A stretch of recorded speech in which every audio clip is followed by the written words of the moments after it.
আইয়ামে জাহালিয়াতের যুগে আরবের লোকেরা তাদের কন্যা সন্তানদের জীবন্ত কবর দিত, কিন্তু বর্তমান যুগে তা কল্পনাও করা যায় না। তবুও এরকম এক হৃদয় বিদারক ঘটনা ঘটেছে। জানা গেছে, চিকিৎসার জন্য প্রয়োজনীয় খরচ বহনের সক্ষমতা না থাকায় 15 দিন বয়সী মেয়েকে জীবন্ত দাফন করেছেন এক বাবা। মর্মান্তিক এই ঘটনাটি ঘটেছে পাকিস্তানের সিন্ধু প্রদেশে।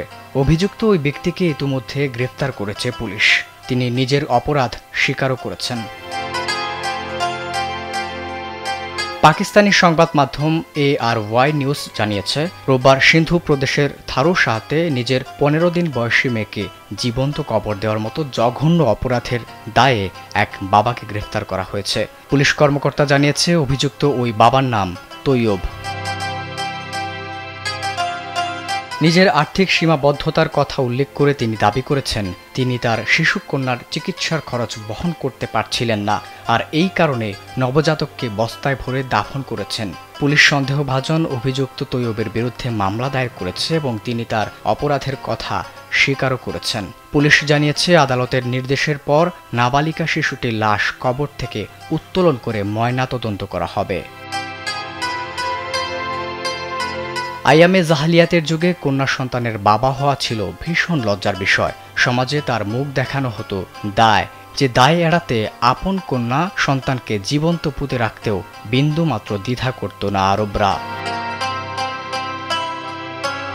তাদের এই অবস্থা তুলে ধরে পবিত্র কুরআনের সূরা নাহলের 58 ও 59 নম্বর আয়াতে আল্লাহ তাআলা ইরশাদ করেন, আর যখন তাদের কাউকে কন্যা সন্তানের সুসংবাদ দেওয়া হয় তখন তার চেহারা কালো হয়ে যায় এবং অসহ্য মনস্তাপে সে ক্লিষ্ট হতে থাকে। তাকে শোনানো সুসংবাদের দুঃখে সে লোকদের কাছে থেকে চেহারা লুকিয়ে রাখে।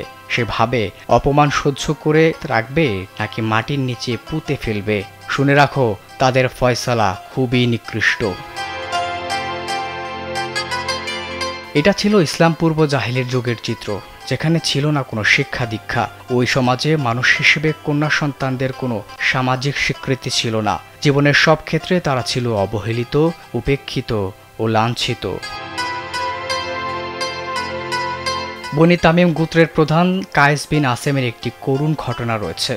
একবার তিনি নবী করিম সাল্লাল্লাহু আলাইহি ওয়াসাল্লামের দরবারে বসে কথা প্রসঙ্গে তিনি নিজ হাতে কিভাবে তার নিজের জীবন্ত কন্যাকে মাটি চাপা দিয়ে হত্যা করেছিলেন তার বর্ণনা দিয়েছিলেন।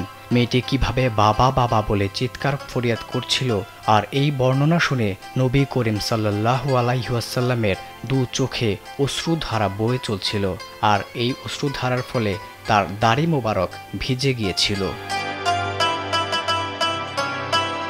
আবিদ হাসান, কালবেলা।